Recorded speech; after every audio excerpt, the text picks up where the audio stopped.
New tech for nationwide internet coverage.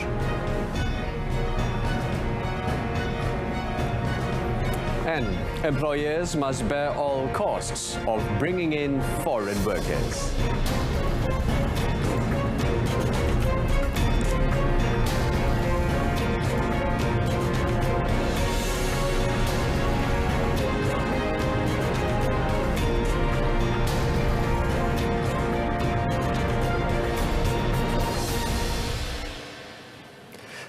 The Communication and Multimedia Ministry is looking into several new technologies to ensure internet network services reach all areas nationwide.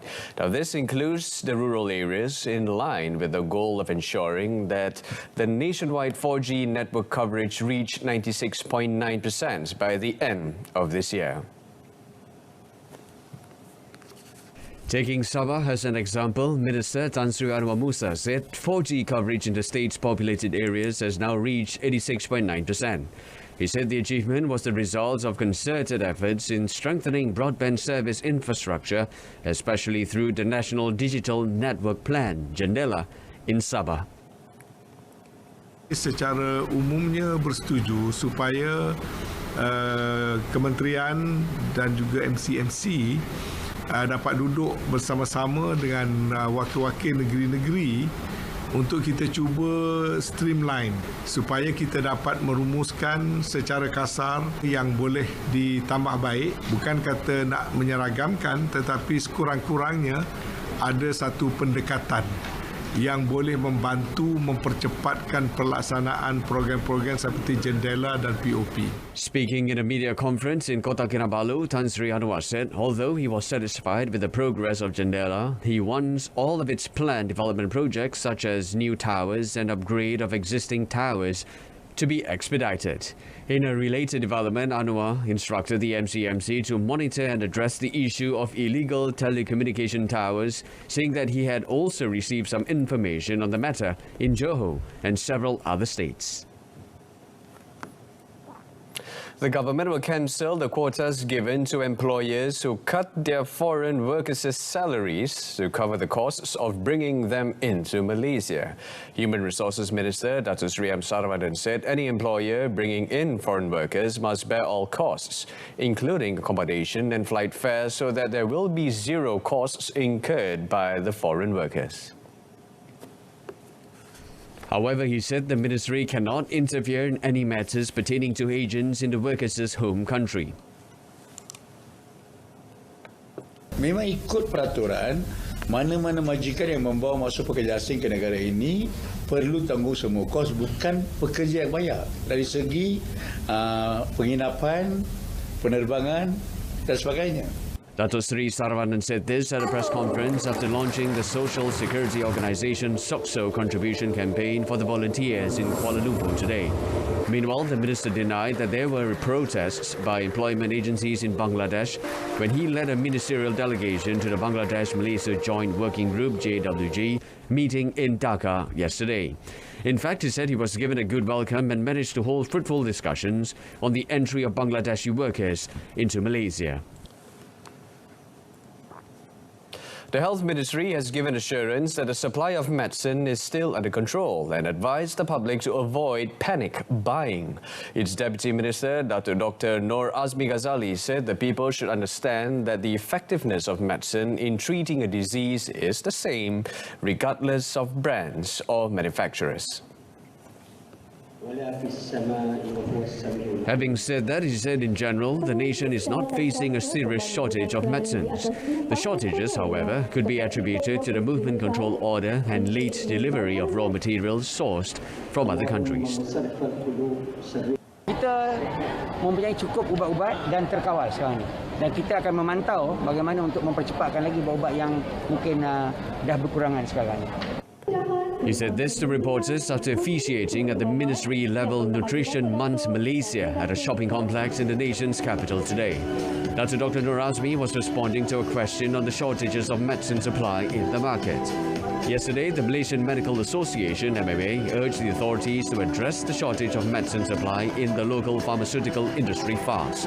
Its president, Dr. Koh Kar Chai, said there was a notable shortage of certain medicines in the market recently.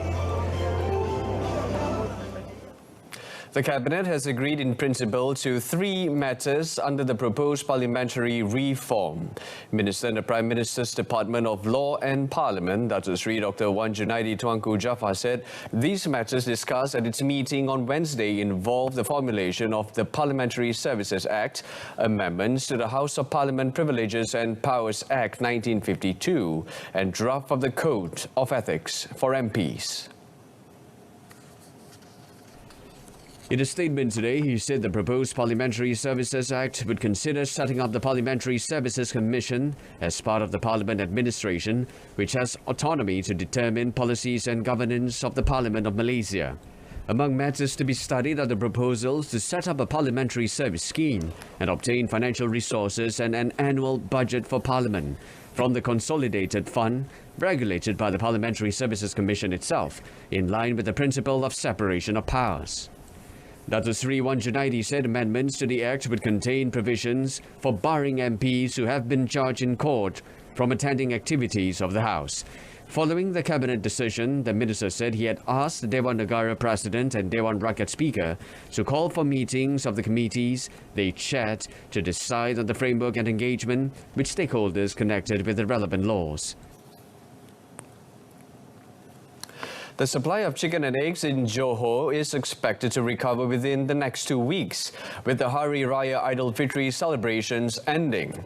Investment, Trade and Consumer Affairs Committee Chairman Lee Ting Han said the supply of goods was sufficient despite reports of low supply experienced in rural areas due to the high demand during the festive season. He said the demand for chicken and eggs is expected to decline within the next 2 weeks and the supply will return to normal.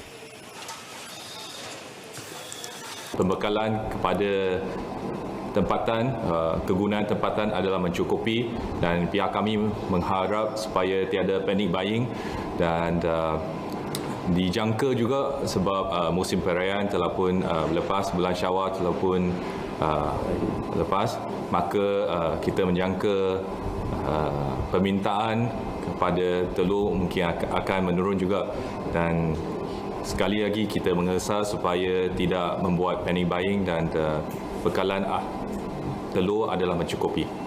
He added the federal government's intervention in providing a subsidy of 60 cents per kilogram of chicken and 5 cents per egg given to breeders since February would alleviate the crisis besides the chicken export ban which went into effect Wednesday. Lee said this to reporters after a working visit to Teo Seng Capital Egg Farm in Yong Peng, Batu Pahat today. He added the export of chicken would be suspended until the price and supply stabilize. Johor is one of the biggest suppliers of chicken in the country, and in Yong Peng alone has more than 100 chicken farms.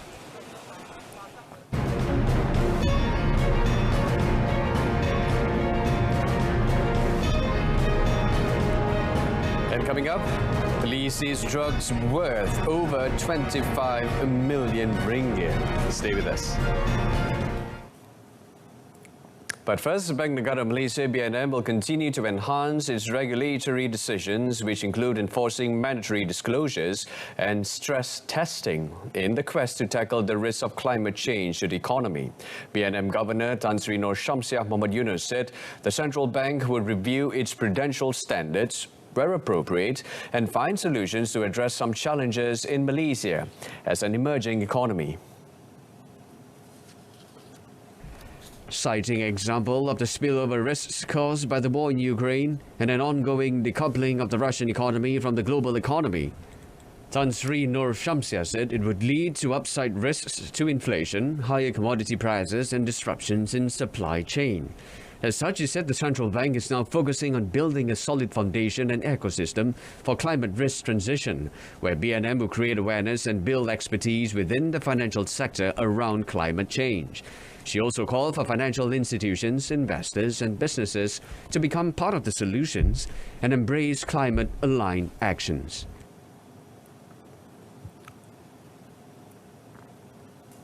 Malaysia's export prices in April 2022 remained steady with an increase of 1.1% to 143 points from 141.5 points in March 2022.